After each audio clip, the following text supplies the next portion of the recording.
Haim, I thought I had a special guest start off today's show. Oh, no. Unfortunately, I don't. Fallen through. That's all right. We try our best on this show. We move on. Backstory, a couple of weeks back, my apartment, Beck and I just moved house into an apartment. It got completely flooded. Yeah, I put it up on brutal Insta. flooding. I saw it. It was violent flooding. Yeah. It was like a very small version of Splash Mountain at Disneyland. I was in Sydney while it was happening in Melbourne, so it was a good day for me. Caught wind of it. saw the initial wet patches on the plaster and went, I might get out of here. So what had happened was the fire safety guys came around to do what they call as a pressure test. Mm-hmm. And there's hydrants or pipes at every single level. Right. Okay. And if they were to have to run a water up from ground level to one of their pipes, they need to make sure that they've got the right amount of pressure. Yep, to get right. Not where they say to you, you now have to make a Croquembouche in 1 hour. No. A different kind of pressure test. Yes. Also hard. Yes. It appears they didn't check whether the pipes were capped at our level. And do you need a cap for pressure? 1,000 litres a second into our apartment. 1,000 litres a second? That's what the guy said at the bottom. Now, whether that's possible, I don't know whether you can 1,000 litres a second? That's a bath a second. That's what That's more than, like, how much would you say a bath is? About 1,000 litres? It can't be even that, would it? Can't be even that. It's 2 baths a second. That's what the fellow said at the bottom. Wow. Now, whether he's right or not, it's a lot of water. It's a lot of water. So are there firefighters on the top floor, say, waiting for the pressure to come, and then it's just getting out at your floor? There's no one waiting. They fire it up and they realise, yep, it's held that pressure, and they stop it. Yeah, okay. I think from memory, from like year 12 science of pressure at one end, pressure at the other, because of if it's the same diameter of pipe. Yep. But if it's capped, you need a cap. You need something for the water to push against to create the pressure, because the pressure in that pipe was nothing. It was just getting out. So couldn't they tell straight away, though? They would turn the machine on and then... Well, the test normally takes, a few seconds, because it goes flying up there really quickly. And you would assume the needle would like zoom straight into the red if it was capped. Yep. And they'd be like, yep, that's good pressure. But the needle stayed low. So they're going... And again, if it was you and I there, we'd be like, just gun it a bit more, because we can't leave till we see the needle go up. Just keep revving it. They're sitting at the bottom going, what could is the possibly water be happening? on? Are we sitting in water? Guys, give it a bit. Like, really give it some. We want to see this needle flop. Really give it a bit. Beck's in the house, right? Oh, man. So sees reportedly 1,000 litres a second coming under the doors, right? Flying in. The dog doesn't know what's happening. Well, no, this is the new apartment now, guys. Yes. This will happen every day. Beck then starts trying to barricade it with towels, which is difficult because it's got quite a pressure. Not that the guys downstairs know that there's pressure. They're still the towels aren't going to send the needle to the top. The guys downstairs, apparently this is reportedly, seawater coming out the side of the building in an area vent that shouldn't happen. And they went, I wonder if that's anything to do with us. So they shut it off, but the damage had been done. Yeah.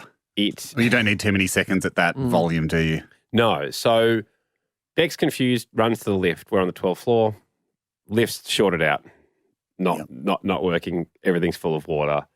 She then gets on the group WhatsApp, which she's on for all the other tenants, and said, hey, guys, I think we're flooding. They're like, oh, we can't see anything because it hadn't quite reached their level yet. Because it was getting redirected from our level because of Beck's barricade, it then starts going through every single apartment. That's true. The barricade does protect your house, but does kick the problem somewhere else. Yes. So Beck's getting alerts almost in reverse numerical order. Or 11. Oh, yeah, I'm seeing it now. Oh, yeah, I'm seeing it now. Beautiful day down here on the first. Love and ground floor. Yeah, exactly. Are you sure you got the right building? Yeah, and if I was kind of at primary school and used to do stick racing, it would have been exciting to see. Oh, yeah, poo boats for sure. But yes, every single apartment has been affected. SES came, taped it off, said not safe to be inside. And that was Beck's Thursday while I was in sunny. What were you doing in Sydney? Sunny Sydney. At that time, I think having a burger and fries. Great. That's a nice day. So can I ask, who's the special guest then? Who are you going to get on? The guy, the pressure tester? Yeah. You were? Yeah. You wanted to hunt. No wonder he didn't want to come on. I can't imagine what the upside would have been for coming on the show. Tell us about some of the buildings that you haven't flooded. Well, things looked good. He was happy to come on? Because Beck went downstairs. When she got out, she had to go down the stairs to get out.